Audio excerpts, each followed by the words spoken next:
technical business meeting today, 11th October 2023. I want, on behalf of the executive of Nigerian Association of Professional Expressionists, I want to welcome you all. My name is Dr. Eunice Ajayi. I'm the chapter coordinator. I want to thank God for keeping us till today. Today is our fourth technical meetings, and TM, the first one, second, and third, and this is the fourth one, which is the last for the year 2023. We believe God has kept us all through 2023. Next year, 2024, we hope to see everyone gathered together in good health. Thank you for coming. Our topic today is today's technical meeting is titled Time Integrated Channels, Response to Tectonic Perturbations in the Deepwater Niger Delta, Implication for Channel Incision and Reservoir Facies Distribution. Our presenter today is no other person than Dr. Jolly. Okay. We'll be introducing him later today.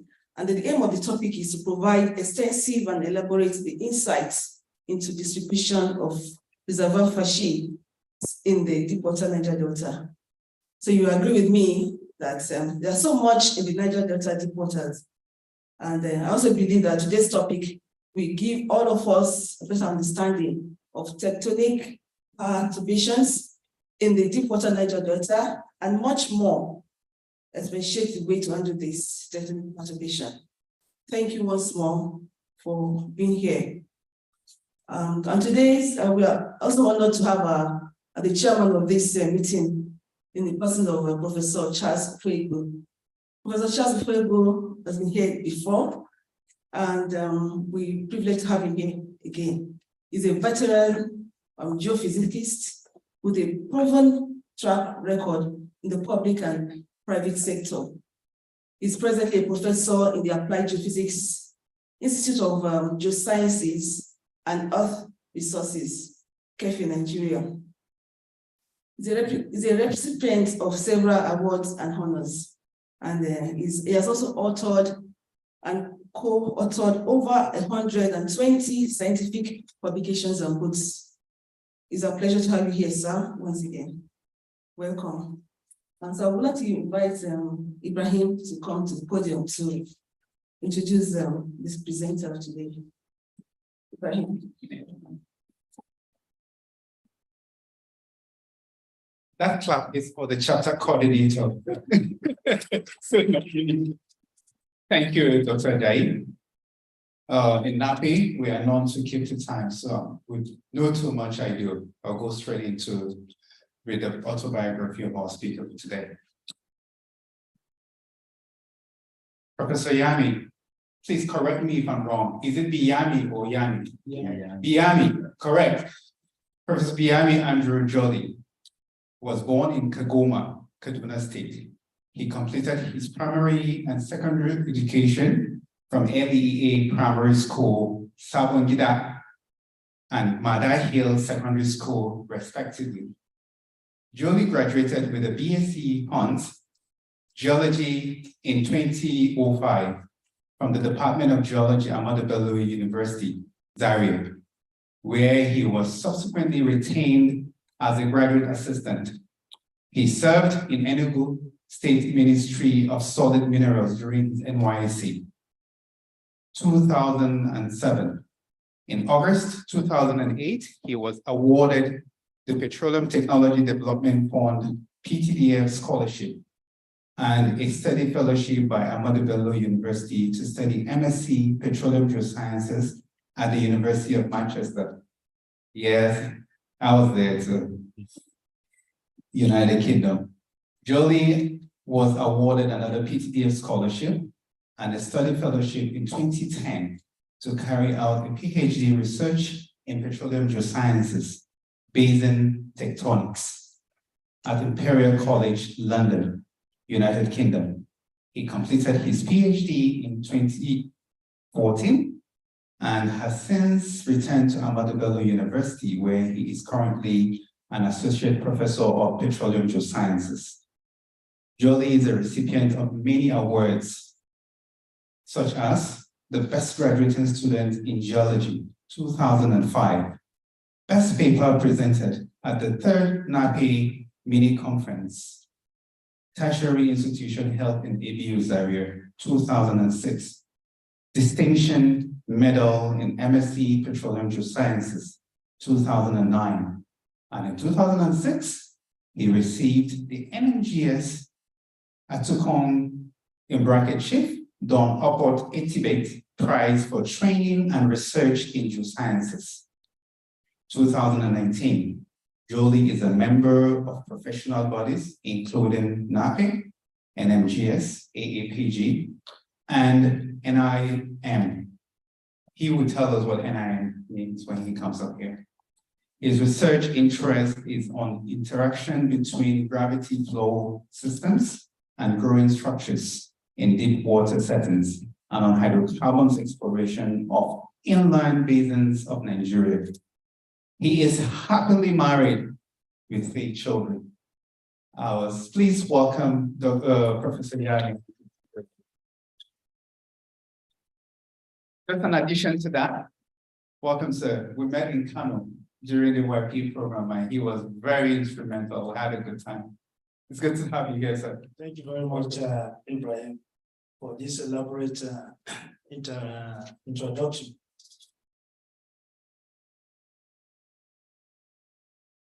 I hope this is working. Yes, I hope. Turn it on. Yes. The right side. And again. Yeah, right there. It should be on. So that's the pencil. All right. So once again, we want to thank everybody, and I want to thank the ESCO of NAPE Abuja chapter for giving me the privilege to come and share part of my research work with this NAPE community and the scientific community in general. I stand on existing protocol already established. I would also like to thank the coordinator of NAPE chapter, person of Dr. Eunice Ajayi, for the relentless efforts she has put together to ensure I'm here.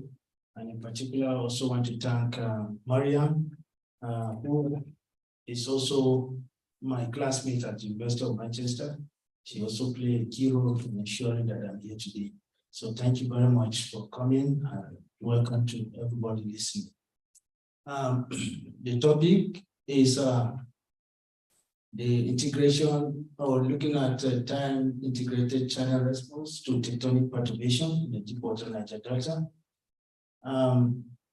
We know that the Niger Delta is part of a passive margin system, so that in the shelf areas, you have these fluvial systems and deltaic systems, and we have deep canyons that serve as the feeder of sediments to these submarine channels that are highlighted in brown or brown colors.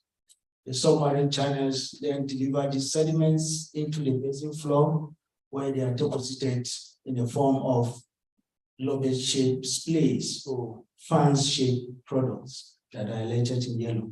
However, we know that in the deep water setting, especially passive margin, we have structures that grow perpendicular to this regional slope, and therefore they have impact on the gravity systems that flow down. And so if we can understand this kind of impact, the interaction between structures and the sediment gravity flows, then we'll be able to predict and understand the pathways of submarine channel or gravity flow systems, and also how they help distribute sediments, especially reservoir facies in the water setting. And that will go a long way in helping us mitigate challenges concerning exploration in the water setting. So the objective of this presentation today, it will be, I will first of all try to constrain the growth of structures and tectonic perturbation through time.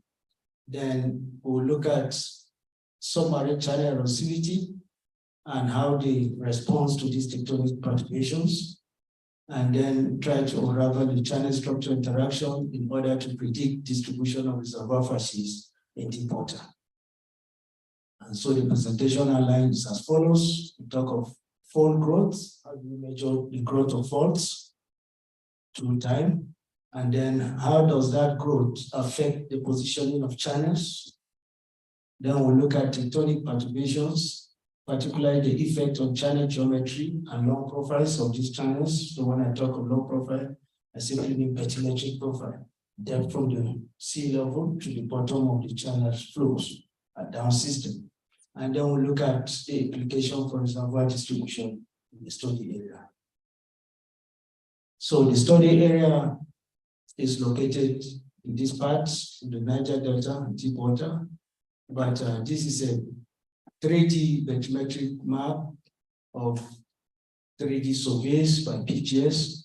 You can see throughout from the shelf area to the toe thrust region of Niger Delta, we have several channels that are highlighted in white that flow down slope, and these channels appear to be either cutting across or being diverted by growing structures that are oriented perpendicular to these channel systems. So my study area is in the toe thrust of the deepwater Niger Delta, where we can see a number of channels that are either being diverted or are cutting across growing structures as you go. And this is just a section line down the study area.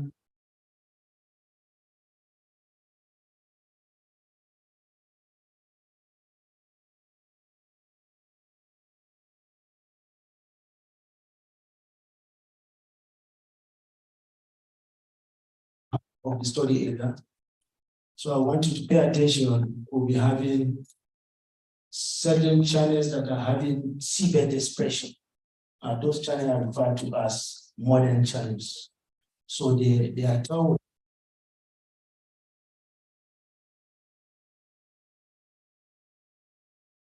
And these are structures level for A to for D, and it is the interaction that we'll be looking at today. This is a seismic section down this area that cut across for D and for A, and you can see the seismic expression of these structures at depth. So some of these structures are having seabed expression and associated with what we call seabed scar.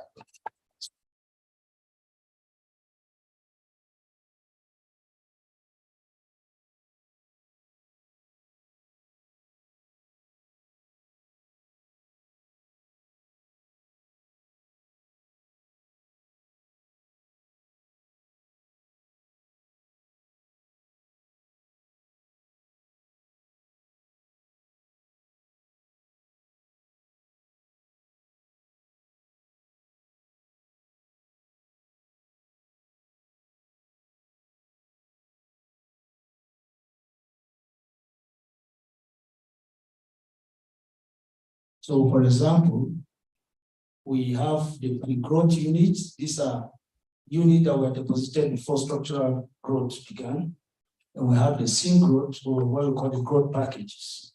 So assuming we're looking at the pre-growth units, so if you want to measure the simple shortening, it will simply be the length of this P1 and then P2, which is equivalent of this formation.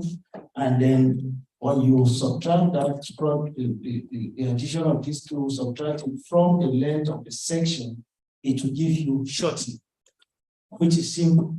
But the problem is the structures that we're dealing with along strike will vary in terms of their width. And this variation of width will entail dealing with taking section lines that are of different lengths, and that can impact on the results. So I decided to convert this result into strain. So using this formula, so we convert to strain, it has taken into account the variation of the width of the structures as you go along the strike. So this is an example of one of the structure, and it's a seismic line with stratigraphic edges from 23.2 million years to the seabed, which is 0 billion years. If we carry out measurement of growth of this structure for the perturbation from the 23.something million years down to today, we'll be able to have something that gives us what we call the cumulative strain that has been attained by a particular pre-growth horizon. So let's assume one of these horizons here, which is a pre-growth horizon, because the growth horizons are up here. So the total cumulative strain that these horizons are accumulated since structural deformation began is about minus 0.14 in terms of strain value, or an equivalent of about 1,400 meters in terms of shortening. So we can see that these structures, some of them have accumulated shortening that can be up to 1.5 kilometers.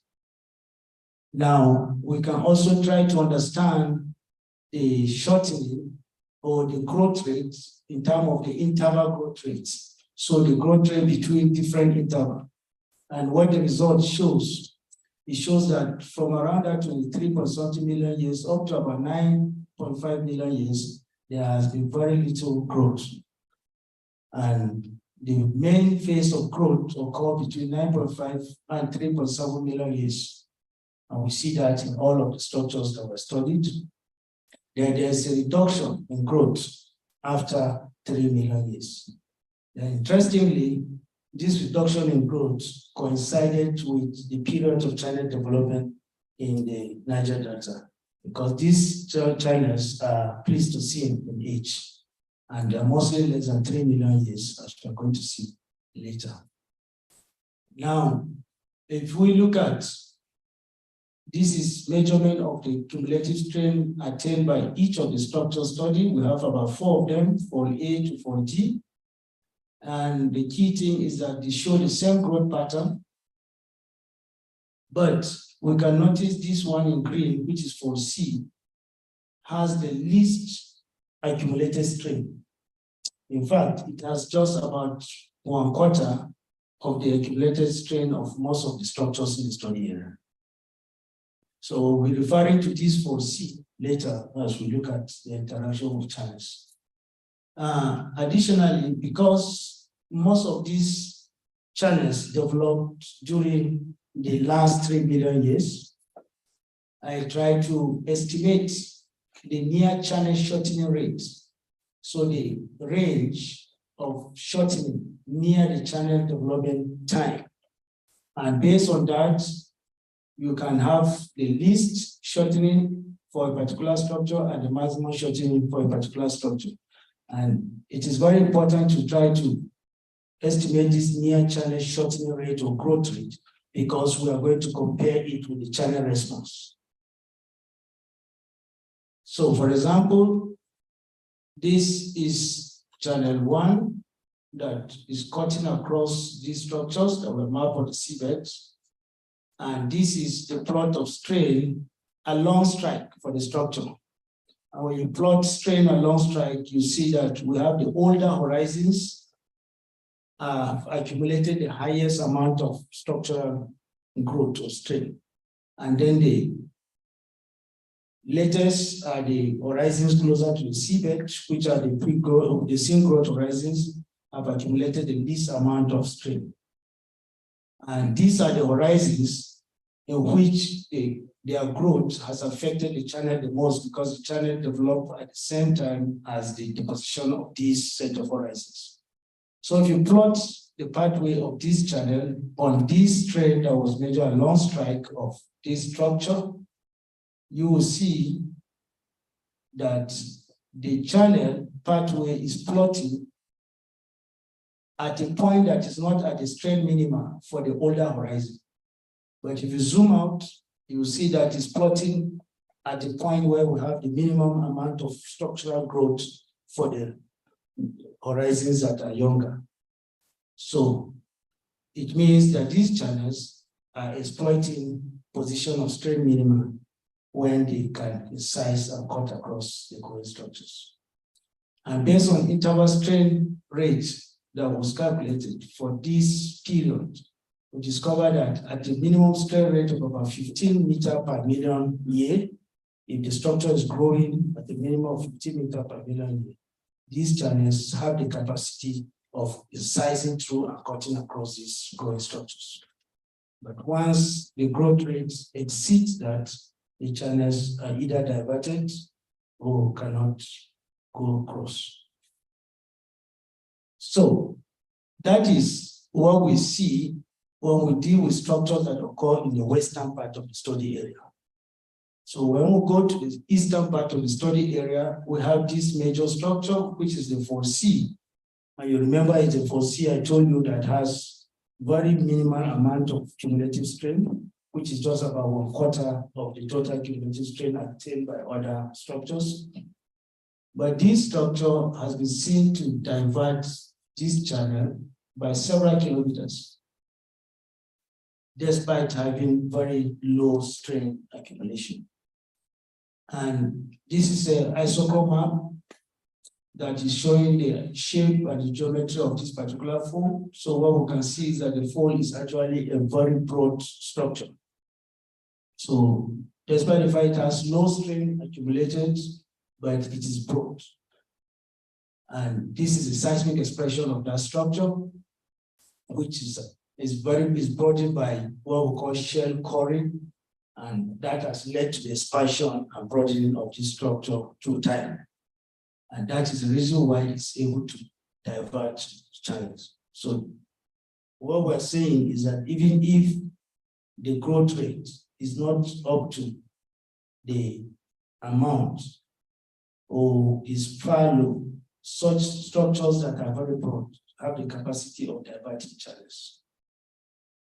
So to summarize this first part, we see that channels cut through structures at point of linkages where fold shortening is either less or at max 15 meters per million years. We also I've also told you that broad structures can cause channel diversion even when their shortening rate is very low. So it is not a take that once you have this shortening, the channel must cut across. And then we can predict channel response. So in order to do that, it is important to measure the growth rate of horizons that bracket the channel edge. So those channels that develop coevally with certain stratigraphic horizon, it is the growth of those stratigraphic horizons that need to be measured and compared to the channel response, not all the stratigraphic horizons that must have accommodated very high strain through time. So the second part of my presentation is to try to look at the tectonic perturbation and the effect on channel geometry and long profiles. So I've explained what the long profile is. So we're dealing with offshore Niger Delta.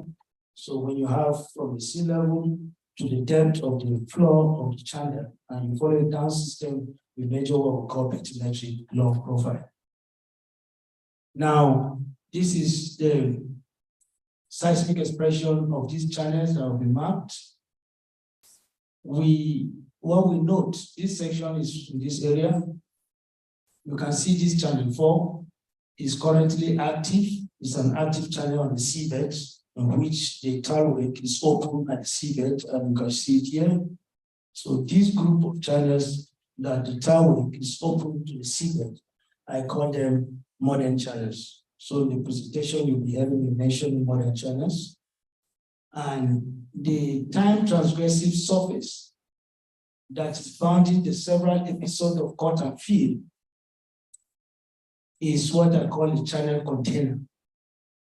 So the channel container have been mapped for all of these channels, including channel system that have been buried. This is a buried channel system. We can have an idea of it around here. And then we also map the modern channels, and information from this was taken. We build a digital elevation model in ArcGIS, and then try to extract morphometric parameters such as the channel width, depth, and other parameters, and also extract the long profile of the channel, which is the bathymetric long profile. So we have, in my presentation, I'll be showing both those that are as a result of bathymetric or morphometric parameter associated with modern channels, and the morphometric parameter associated with the channel container, which is the cut and fill sequences. So this is a result of the modern channel profiles. What we see is that the profile for the modern channels are relatively linear and concave, with the highest concavity of not more than minus 0.34. So this is showing the concavity, so it's not up to 0.5. In fact, several workers in the Niger Delta have reported the linearity of most of the Niger Delta channels. But I want you to know that this is for the modern channels that are currently active and open at the seabed. These are these modern channels. So I've labeled them 1 to 4. So I've taken some transect just to give you an idea of some of the morphometric parameters. So taking a transect along channel 1 here, and this transect along channel 2, you will notice that where this channel 1 is cutting this across this structure, there is a sudden increase in the depth of incision, as opposed to areas where it was not cutting across growing structure. And we can see the same situation for channel 2, where it is cutting across structures in this zone. We can see an increase in channel incision. But to put it in a better perspective, I plotted all of these in a histogram, which is describing the frequency density and the width. So for this is for channel 1 width and channel 1 depth of incision. This is channel 2 width and channel 2 depth of incision. The thing I noticed is that if you look at the width of these systems, they tend to be more monomodal in terms of their distribution and are less variable. Now, when you look at the depth of incision, they are much more varied. And in some instances, you can see bimodal distribution of width. And this bimodal distribution of width has to do with the channel response to tectonic perturbation by increasing incision. So whenever these channel systems are crossing actively growing structures, they increase their incision, and that is what is reflected in the morphometric parameters from measured down the systems. Now, to put it in a better perspective for you to understand, at the upper graph, this is the profile of channel 1, which you can see is very linear. This is the slope calculated, and you can see where we have a significant increase in slope coincided with a zone where these structures are growing. Now, the lower graph shows in brown the modern channel incision, and in black is the channel width. What is obvious here is the channel width will remain relatively constant at about 1.1 kilometer down system. But we can see a significant response in terms of channel incision where this structure channel system are crossing growing structures. And in fact, it has, the channel incision increased by more than 50%. And this is the reason why in those histograms, we are seeing the bimodal distribution or varied distribution in terms of response to the incision. Now, because we can constrain the channel geometry and measure morphometric parameter from seismic, we attempt for the first time to try to measure the power of incision by coupling the information gotten from seismic data with information from numerical modeling of submarine channels. And therefore, we calculated shear stress using this. And by keeping the concentration constant of sediment, we can have two end member. Then the second end member in red is where we allow the concentration of sediment to vary with cross-sectional area of the channel system. So we expect that when the cross-sectional area slightly increases, the concentration may do the inverse. So the key thing here is that these are two end members, one with constant concentration, another with relatively variable concentration. The problem is the ability to convert this information into time-integrated results is the problem. But for now, we can deal with the end member, and this is the first time we're able to do that. What I want to show you that where the incision increases, the calculated power of incision or shear stress can increase up to about 200 Pascal.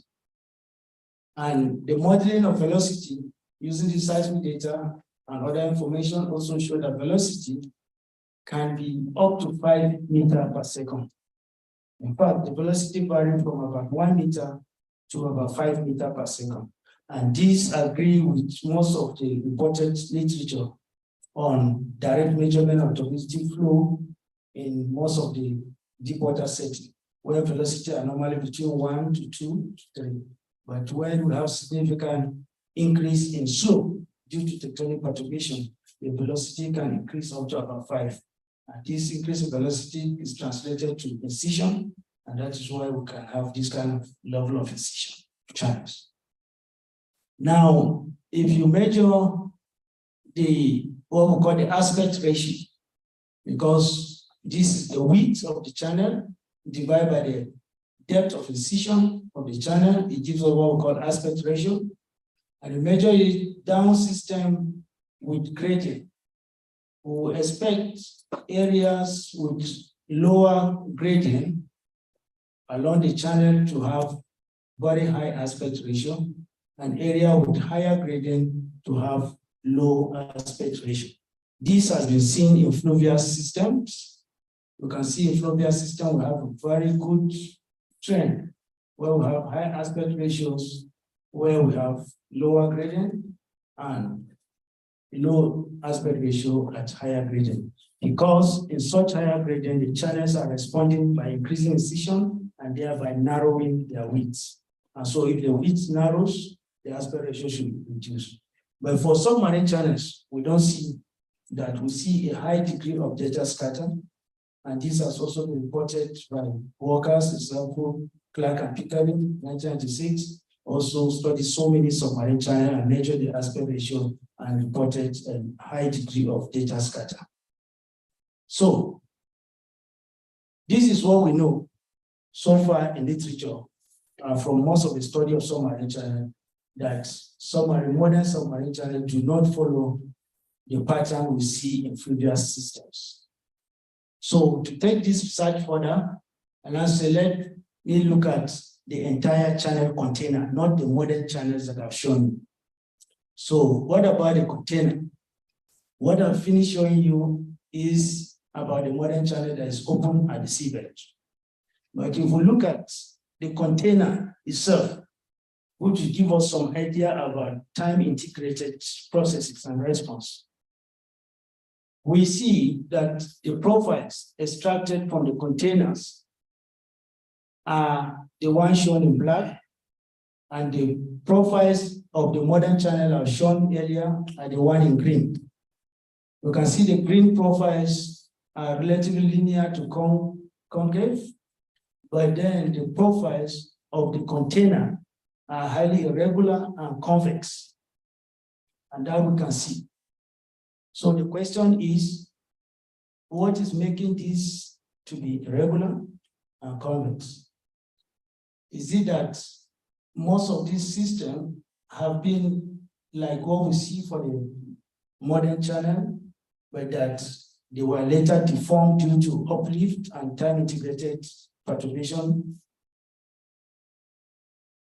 So this is the entire containers of the channels mapped And what is being shown is the thickness map of the container field. That is the field that is filling the container. So this thickness map. So purple colors are thickness of up to 200 meters, and green color are thickness less than 100 meters. So you're having high thickness and then lower thickness. So when you map the channel container, we see that there is a time-integrated narrowing of the container where it crosses structures. But we didn't see that in the modern channel system. We also see that the container field is very thin over structures that are growing. So as the system crosses distance, the field is thin as opposed to areas that are away from growing and active structures.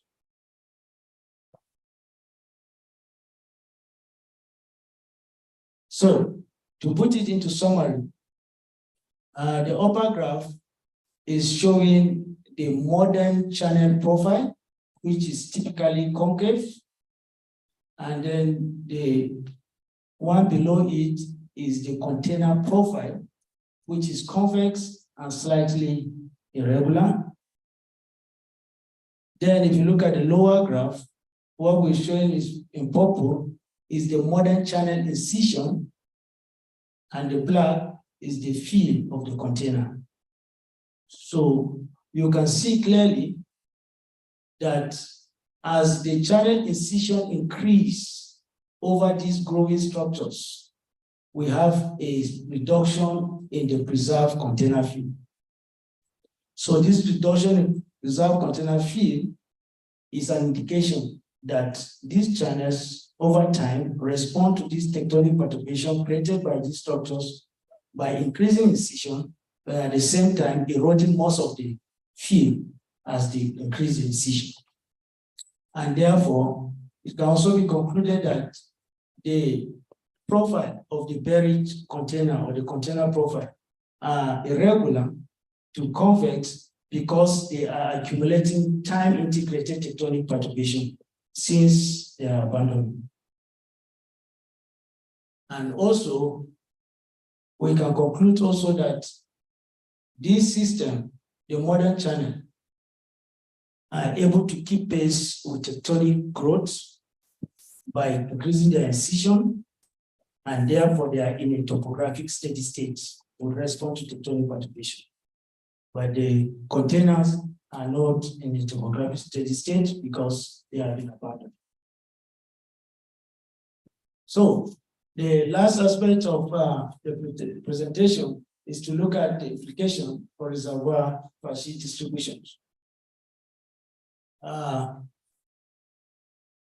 told you that in the study area, we have these structures which we can see on an H map, very clearly imaged. These structures are associated with what we call seabed scarp that seems to retrograde landward.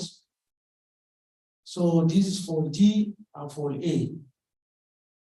This distribution of the seabed scarps or structures at the seabed have a direct control on how sediment or facies are distributed also.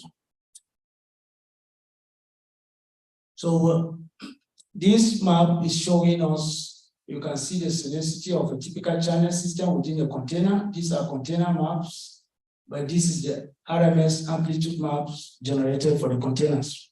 So the blue color are the high amplitude, and these are referred to possible sand distribution within the channels. So first of all, if you take a section, like a section A here, taken across this channel, this high amplitude, you will notice that we have what we call the channel axis sands, which are representing the several episodes of cut and fill. And this channel axis sand high amplitude can become amalgamated and build into a potential reservoir within the container. And then we also have what I refer to as top channel split. They occur towards the upper part of the channel prior to channel abandonment. Look at the top channel split. These are sand Their extent is not more than the extent of the container, but they go down system. So I refer to them top channel sand because they are sediments that have been deposited in the remaining topography when the system suddenly loses power as a result of tectonic perturbation. So a channel that is flowing and carrying a trail sediment, if there's a sudden loss of power, such a channel will force to deposit any remaining sediment and they tend to produce this top channel play. And we notice you can't see this top channel play where the channels are still active, only seen in abandoned systems that have been covered by pelagic trees and other. So, if we look at the western side of the study area where we have these falls growing, I've told you that the distribution of reservoir facies are mostly controlled by the distribution of structures on the seabeds and the seabed scarps. The blue also, in this case, is still the same. It's still the same high amplitude, which is indicating sand distribution. This channel was flowing across this fall towards the tip, and also flowing across the relay area of this fall A. The fall A has two relay areas. Now, what happened is that in the western study area, we have these characteristic splays that tend to deposit that are fan shaped, can be up to 10 kilometers wide and up to 15 kilometers long. But the length of the splay is controlled by the distribution of seabed scarp. In this case, you have a breach of the levee at this point due to structural growth or tectonic perturbation. And in fact, it was measured that a change in gradient of between 0.08 to about 0.4 will cause the channel to breach its levee. And therefore, the entrenched sands now be deposited in form of splays that are lobed shaped or fan shaped. Now, this can travel more distance if there is a pass due to the structural growth. If there is a relay that doesn't obstruct this fan, the fan can travel more, but it has become obstructed by this scarp along this basin wall.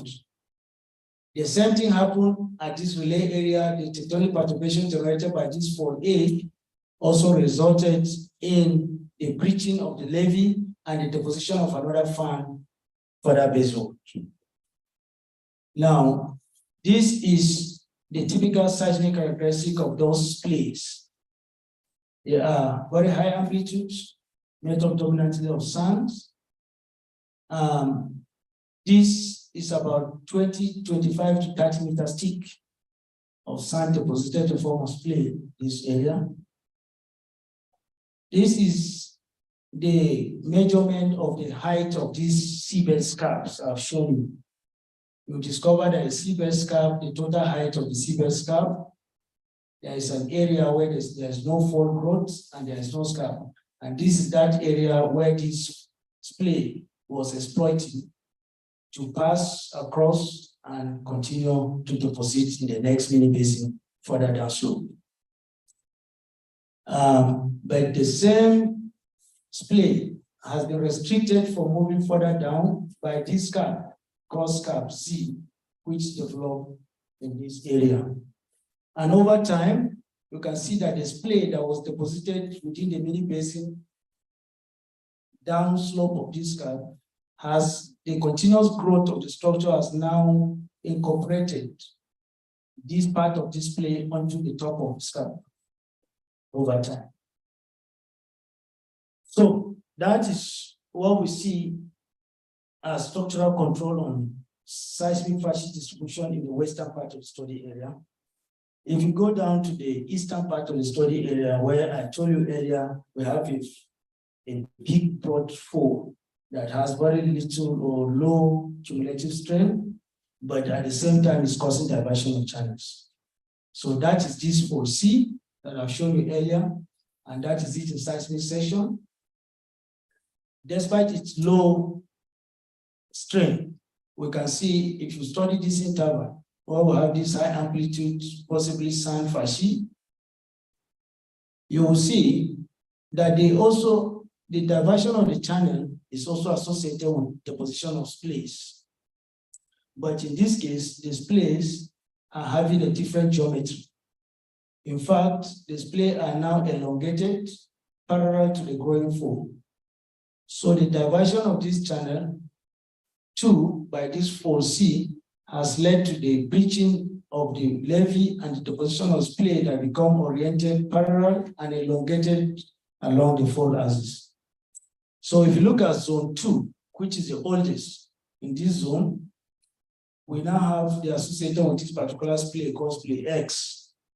You can see the splay X is now currently sitting almost on the fold limb of that facies. But by the time splay Y was deposited, due to the constant diversion of channel, you will now see that splay Y is now deposited further up of this facies. So which shows that this structure facies that has accumulated very low strain has been growing by prodding over time. And as it broadens, it pushes the channel further away, and as they are forced to divert, they deposit new splay further up. And the continuous growth of that structure will later incorporate these splays or sand into the growing structure, which can then end up serving as a very good trap and also reservoirs. So how do I know that this is sands? You can see this is a deep azimuth map of the sands in X. This particular sand in X, I map one of the surface and then generated a deep azimuth map, and you can see the crests of these sand waves, which are pointing up deep and are oriented perpendicular or almost oblique to the channel that has been diverted and then causing the deposition of the splay. If you look at it from seismic, this is the splay sand.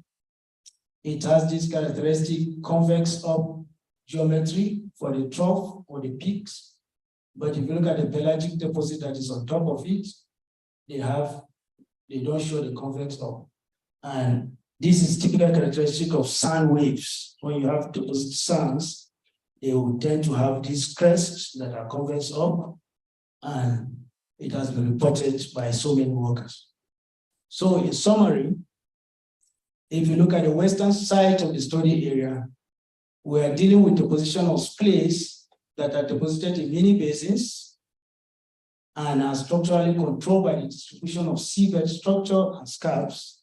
And these splays are often elongated, maybe they are as wide as 10 kilometers and as long as 15 kilometers or more. They can only be restricted by the distribution of structures on the seabed.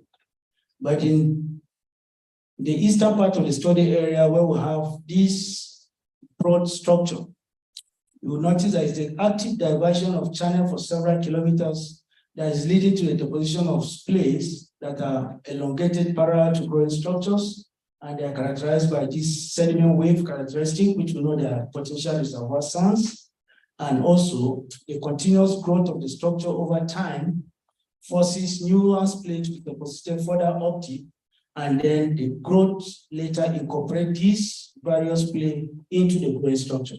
And that can form a very good structural traps with very good reservoir. So thank you very much for listening.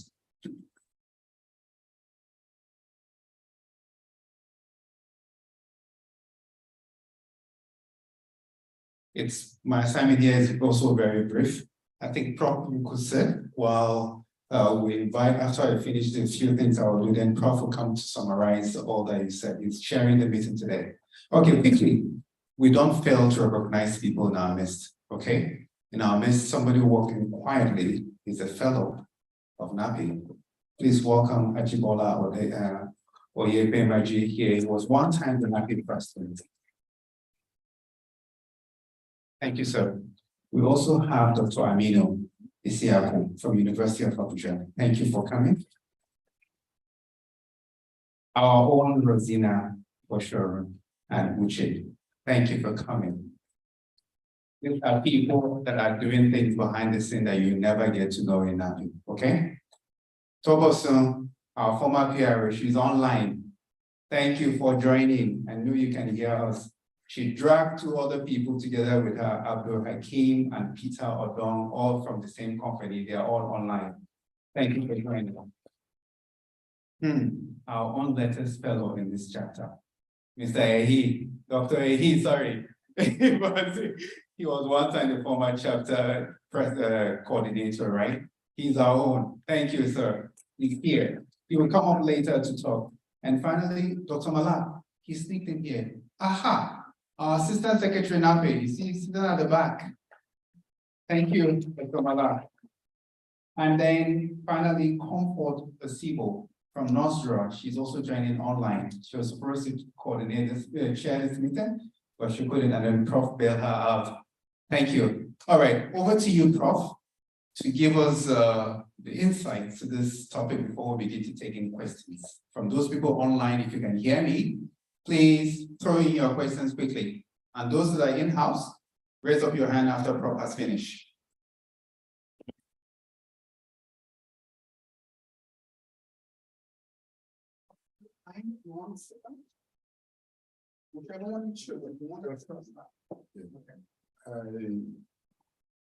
Usually, when I chair on occasions such as presentations, I normally leave the speaker to lead the discussions and you don't add to what he has said, especially when it is so clearly presented. The presentation to me was so clear, so pointed, and it's an area, it's a study, which is, well, still, a lot is still being done in this area. And I think the University of London in London, they're leading the way, the Petroleum Geosciences group, they're leading this study. I heard what we may have met in America, the chairman was also here in Parliament. This also is my word, was my word, is not my word. You know, and I asked him, I actually said, this is where you should be. And he's in Aberdeen at the moment, and I'm happy, I'm sure you know, must have encountered the both of you were in the public. And that's the current thing to do now, especially when it has to do with Delta. So much has been done in the Niger Delta, and we just have to keep looking for other things to do. From what you have said, what it means is that much more needs to be done.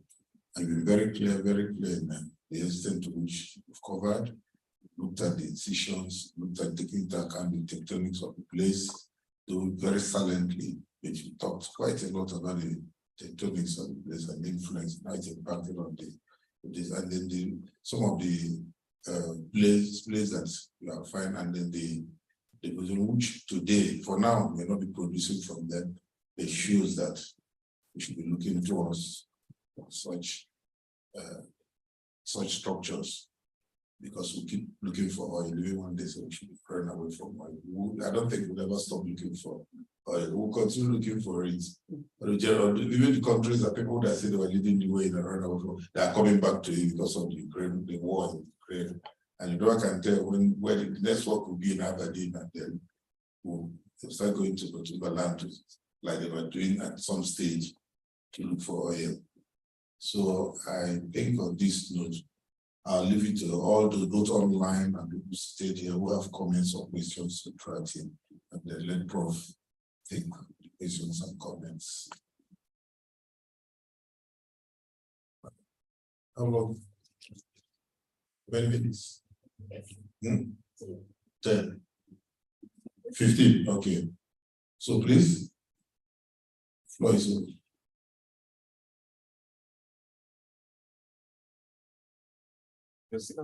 Okay.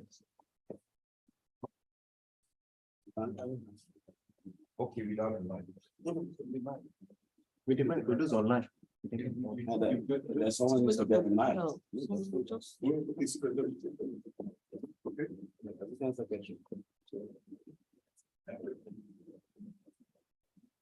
Thank you very much, Prof. My name is Mark Abdul, and this presentation is particularly special to me because I'm a graduate of AB and also from Kaduna State. So welcome, Prof. I think I didn't get the chance to meet you during my years. I think you were doing your PhD then. Wonderful presentation. I work for an oil servicing company here in Abuja, Geological Energy Resources. The deepwater is something that we have started looking at a bit, but I'm still trying as much as I can to wrap my head around this wonderful presentation. So my few questions, or should I say clarification, Prof, just for better understanding, is to actually find basin floor fans at deeper levels, or let me call them older channels, right? After the structures have actually interrupted the gravity flows, right? The first question is, are there changes in facies or size? That is one. And also, after it has been interrupted, does it affect the distribution in terms of the size for the older channels? I think that is my own question here. Like after the structures have interrupted the channels, where does the sediments go? Do they fill in there? And does it affect the facies in terms of grain size and other reservoir properties? Thank you very much for a wonderful presentation.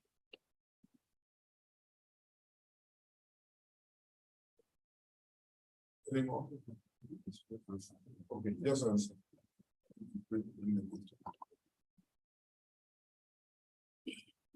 Thank you very much for your wonderful questions. I'm also happy to hear that you are also an alumni of ABU and also actively working in the oil service sector to try to further Nigeria's progress.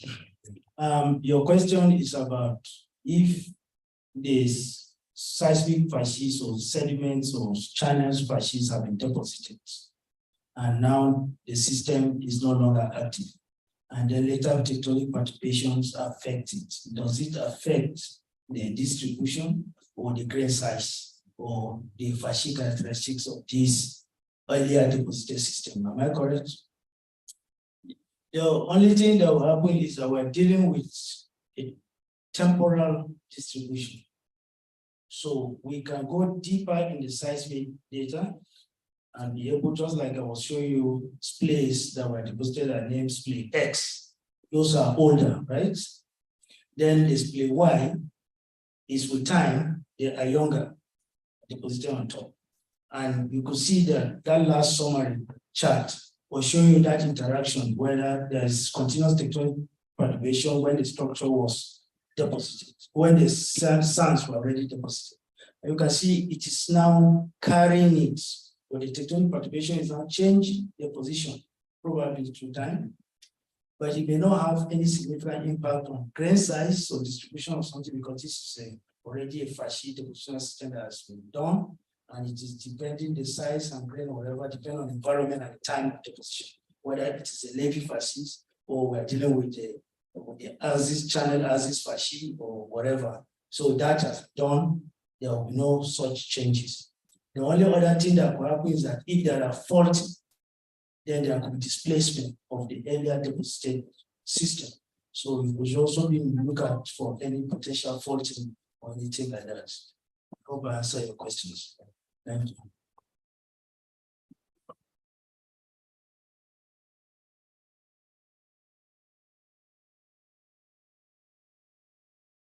My name is Achola. I work for NAOC. I'm trying to apologize because I think it's forgive me if I can't spell your name correctly. What I've seen briefly that I listened to your presentation, that this is very, very good. I'd like to sincerely commend you for this kind of quantitative interpretation. It's very good. It's something that can be followed up even further than this. My question is not a question, is that would it be possible? Are you making any presentations at the NAFI conference in Lagos? Why not? Why are you keeping it to the level of Abuja? And if not, I would have asked you if there have been, if this has been tested on wells, the deep water wells. Do you have any reference? Oh, okay. It's not yet tested. Oh, okay. So there has not been any well. That's okay. Okay. Thank you. Congratulations. Well done. Thank you.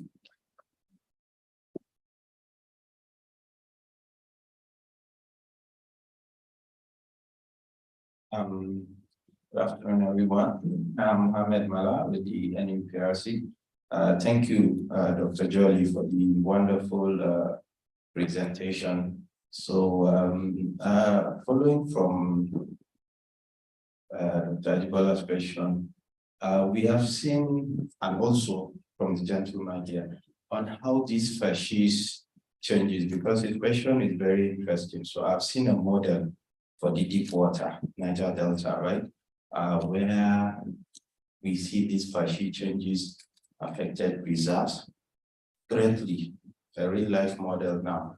And this change was brought about by the change in the understanding of the facies and the distribution of the facies mainly. So pre-production and post-production, and eventually, in fact, initially it was thought to, you were taught to have 2 pressure regimes with more drilling. You know, when you went from about 3 exploration wells to like 15 exploration wells, you come to understand the system better and know that, okay, you have about different, like about 7 pressure regimes, which, you know, they are not in interaction. And it's the setting there is just exactly as you presented. I may not be at liberty to give some detail, but I've seen these models integrated, investigated it for quite some time, more than 3 months. So, but these studies you shown here is very fantastic, very wonderful.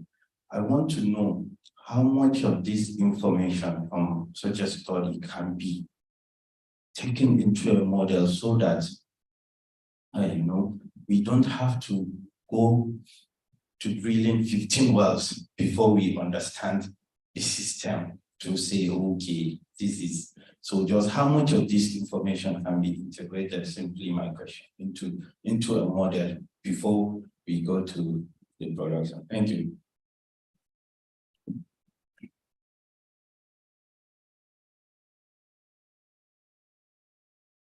Thank you very much for this question. It's a very tricky question and a very good one at the same time. You know, a model depends on what you are looking at and what you are using to build the model. There could be a couple of information that can be taken into model. Most models are either just looking at the facies distribution and probably looking less about the structural impact. And so the model is bound to probably deviate from actual reality, but it may capture up to 60–70% of it. So I think what should be incorporated is that if we take into cognizance this understanding of tectonic perturbation and use the quantification, and when we see certain structure, we should be able to predict and build it into the model, how the structure can affect distribution of this system. So we can predict, like when we use sequence stratigraphy as a predictive tool. So for example, sequence stratigraphy, you know, when you see size valleys in the shelf or up-dip area, you can predict that there have been some bypass of sand in the past that must have been taken as basin flow fans. So you see, it's a predictive model. So in this case, I think we can incorporate the understanding of the time integrated growth of structures and help to tweak our model a little bit, and it will give us a better perspective and understanding of subsurface as we go into exploration.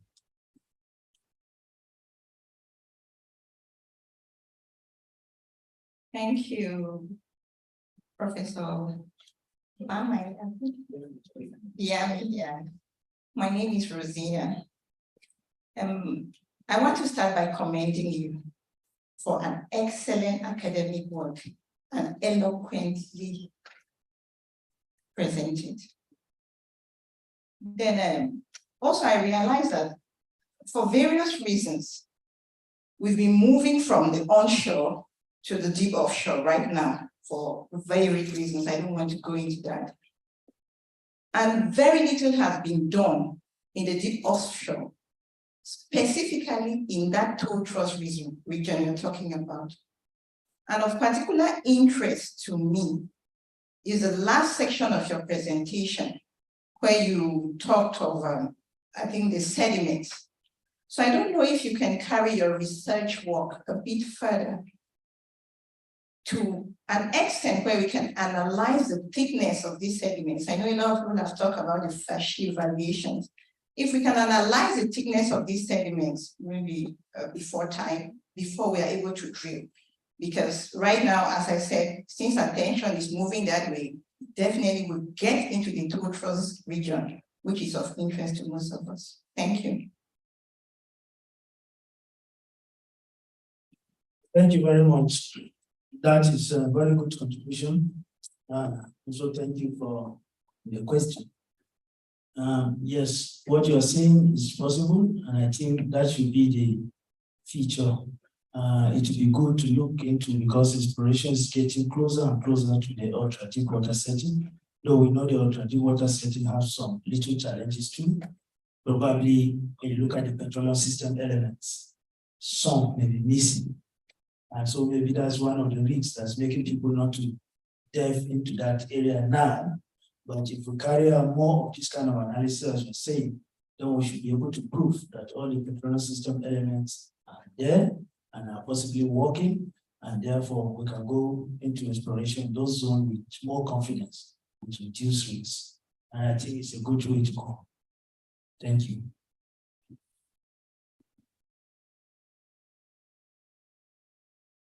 My name is Abuja, a 300-level geology student from Abuja. Actually, we thank you so much, sir, for this wonderful presentation. Actually, the first, when I heard about the program, I was excited because I know I have opportunity to attend. As you make the presentation, we really learned a lot, though. As a 300-level students, I managed to understand some things. I only picked a few things that I could. My question, sir, is just, my question is that what has given the Niger Delta basin advantage over the basins we have, especially the Cretaceous basins, since it's the Niger Delta basin is tertiary in age. So what has given its advantage of having more petroleum production over the other basins, given that it's tertiary and then Cretaceous? Okay, so before you answer the question, we have a couple of questions, just a question from the online viewers, so that you just answer them. And that'll be all for question and answer session. It says from Anas, it was a wonderful presentation. My question in this meeting is, how does this study contribute to oil exploration in case of channels? And also, does the gravity affect the channels positively or negatively, leading to oil application? Okay, thank you. Thank you for also finding time to come. I know that you guys have just finished exams and you are able to come back home, so you are here. And I think the other geology student, there's a lady that entered earlier. I think she's a 200, currently 200 level student. She's also there at this back seat. It's good to see young students having interest. If you have such interest, then that means you're going to learn. And therefore you can reach the peak of your career too. Your question is a simple one, is that if you look at the petroleum or hydrocarbon distribution globally, and you understand the concept of plate tectonics, which you'll be taught very soon, we are being taught, you will notice that most of the depositional sequence that are thick depositional sediments, they are distributed along the Pacific margins, all across the globe. So the majority of the petroleum plays globally found within the passive margin or in the edges of continents. But then you're talking of the tertiary basins that we have, like all the inland basins in Nigeria. The age actually doesn't necessarily determine petroleum. What matters is the workability of the petroleum system. So once the petroleum system is there and is working, the age doesn't matter. But then why we have more in the Niger Delta, because it's within the passive margin, and we have more sediment accumulation compared to when you deal with inland basins. And then our inland basin too, some of them, if we continue our exploration effort, we may come across some very good petroleum reserves. And the second one, the question you asked from the online person, I think is talking about how does the gravity affect channels and how does it contribute to the accumulation of petroleum? So I think you need to understand where to talk of the gravity. Here we have the thin skin, we're talking of thin skin gravitational tectonics, not just the gravity itself. No, we're talking of thin skin gravitational tectonics, where at the up deep shelf areas we have extension due to that gravity.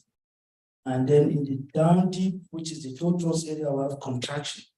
And I've shown a regional down deep seismic line that shows that extension down to the more diverse zone, down to the translational area, then down to the toe thrust. So the toe thrust is compression due to thin skin gravitational tectonics. And then it is these tectonics as a result of the influence of gravity that we are measuring, and then the impact it has on the gravity flow system. So the gravity flow system simply means a turbidite or turbidity current. So when you have on the shelf, you have sediment that have accumulated, maybe at an angle of repose, after some time due to seismic shock or any other thing or whatever, these sediments can find themselves moving down under gravity. And that is the source of most of the sediments that end up being deposited as either basin flow fan in the ultra deep water end. So the gravity play a role in helping deliver these sediments from the source to the sea. And majority of our deep water exploration are from channel sands, and these channels are coming from turbidity current or turbidite flows. And so it has some significant contribution to hydrocarbon exploration. Thank you.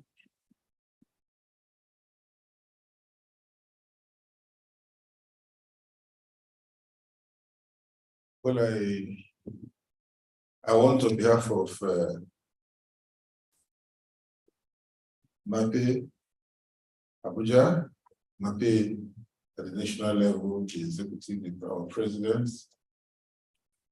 Thank you for the wonderful presentation made. Generally, when such presentations and such studies start, always this way. By the time you know it, it will catch up. People begin to appreciate better the difficulties before getting to where you are now. We have it easier for you working abroad. You're working now back home. I bet you it's not the easiest of all that, and I appreciate the effort you've put in. Still remember when I came back from Durham in the 80s, and I was talking about inverse modeling,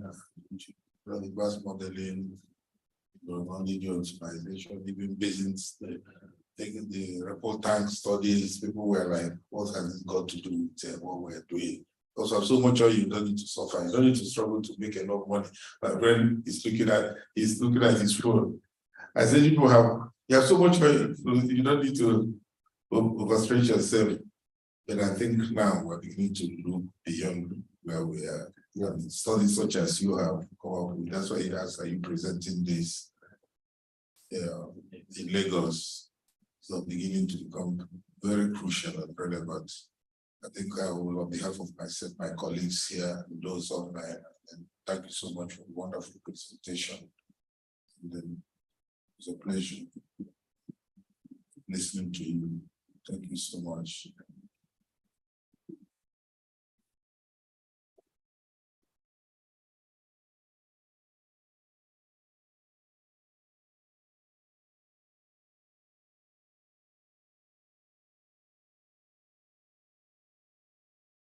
That's it, buddy. Report, thank you. We really thank you again. And Nape truly appreciates you. And you came all the way from Kaduna for this. I will say thank you. You did all the good job. They got a wonderful presentation. So on behalf of Nape, we want to know this to you. We say thank you.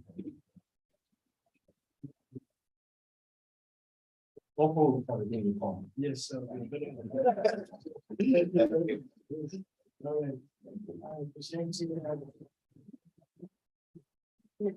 Thank you, Rob, for that insight into deep waters facies. I want to call on Mr. Manuel to come and give the announcements. Nape. All right. Good afternoon, everybody. And once again, thank you, Professor Geology, for the presentation. If you can get the slide up for the announcement slide from online today, if we can get the announcement slide, please. Just a quick reminder for those of us that are yet to update their payments, their dues, the annual dues. Please try and update your financial statements. It is very important. So once again, I'd like to welcome you. And say thank you for coming for this monthly, the fourth quarter the Nape Abuja presentation, technical presentation. The presentation today, as we have all seen, was on time integrated channel response to tectonic perturbations in the deepwater Niger Delta. Implication for channel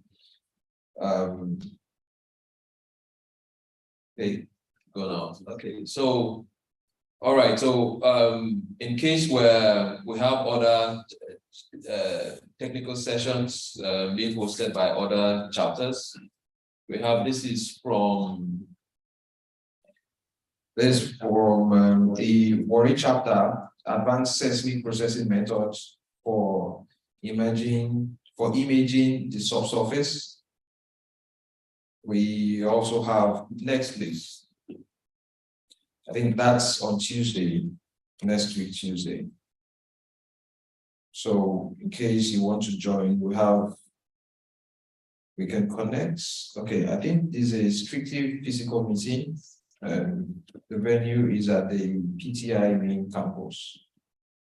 So in case if you find your way, for most of us joining from Warri, you can attend. The next technical session from the OCAL Warri chapter, the topic is on the evolving role of applied geosciences in the current energy dynamics. It's a hybrid meeting, so you can join from wherever you are in the world. You can get the link, the Zoom link. It's actually an online meeting. Sorry, not a hybrid. It's on Wednesday, on the 18th of October next week. And we have the Lagos chapter, the technical presentation. Lagos is presenting a journey into the energy future, the Aradel holding story. It's on the 25th of October. That's next week, and the time is 11 a.m. It's a hybrid meeting, so in case you are outside of Lagos, you can also join. Just to remind every one of us, on the 2023 NAPE Annual International Conference and Exhibition, the conference theme is repositioning the oil and gas industry for future energy dynamics. It's coming up from the 12th to 16th of November at the Eco Hotels and Suites, Victoria and Lagos. We can register for most of us that are members of NAPE, unfortunately, the window for the early bird is closed. So registration can be, you register as a member 70,000 naira. Non-members, you pay 80,000 naira. For research institutes, lecturers, 40,000 naira. And student members are expected to pay 20,000 naira. So let's please make plans and preparations to be part of that conference. We have, there's still opening for exhibition stands, so please, we can instruct our various institutions and companies to be part of the exhibition.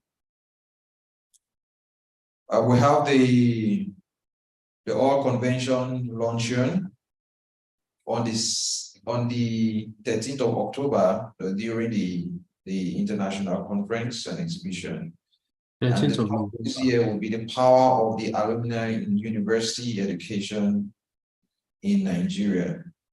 We have a lot of our very senior and veteran members of the association will be there as keynote speakers, and panelists will be there for that event. The pre-conference workshop with the theme Unlocking Nigerians' Remaining Energy Potential to Fuel Economic Growth and Diversification, the Opportunities and Challenges. This is coming up just before the conference. It's a pre-conference workshop on the 6th of November 2023 at the Echo Hotels and Suites. And it's starting 9 a.m. And during the conference, we have the management session, which on the 14th of November at the same Echo Hotel and Suites, 9 a.m. Please, let's plan to attend. We also have some pre-conference short courses. This year, it seems to be a very different from the usual. We have some very interesting courses. We have the quantitative interpretation, AVU analysis, and geological risk. We also have the fundamental and practical applications of structural geology. We have strategic communications in the energy industry, media perception, and crisis management. We also have the oil and gas economics, financial modeling, investment, and diversity. Then we have carbon capture, storage, and monitoring. Please, we're encouraged to be part of these short courses and also cascade it to your companies and your institution. And just as we've said, we're reminded to please be up to date in our annual dues. For students, we're expected to pay 2,000 naira. Active members 12,000 naira, associate members 12,000 naira, and corporate members 15,000 naira. Okay, so to pay your dues, please, you can get the information, and then you pay into the NAPE account number and contact the NAPE secretariat to process your dues. I think that's it. Okay, in addition, for further events coming up that are associated with NAPE, we also have the African Energy Week coming up in South Africa, Cape Town, South Africa, on the 16th to 20th of October. So please, this is in partnership with NAPE, so please, if you have the opportunity to attend, please do. All right, so we encourage our monthly meetings, sponsorship opportunities. Please, as individuals, as organizations, to sponsor our monthly our quarterly technical meetings. And it's also an opportunity to showcase your your organization and your company, and also create some level of visibility. We're also reminded of the NAPE health insurance, the HMO. Please, we can also take advantage of all these opportunities. You can get more information from the NAPE website, www.nape.org.ng. Thank you very much.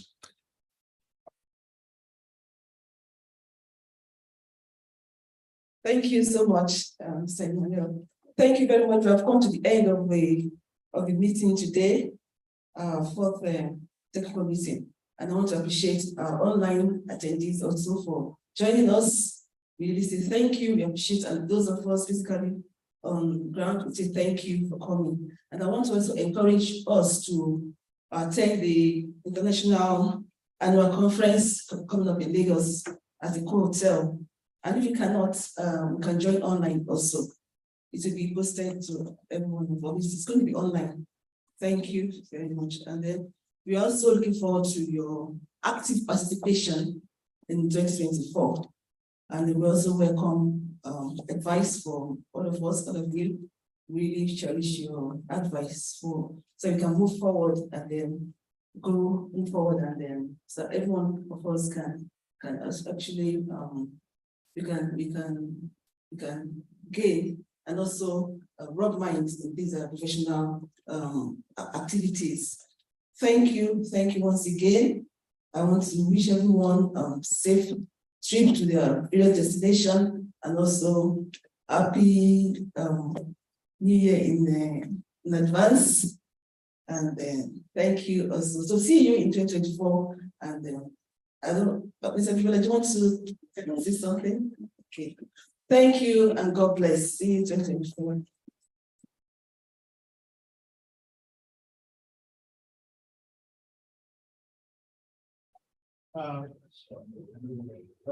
So we have a tradition of taking a group photograph, right?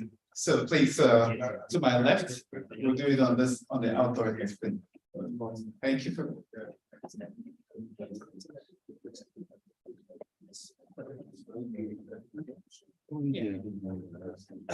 I don't know about the. I'd love to charge my phone.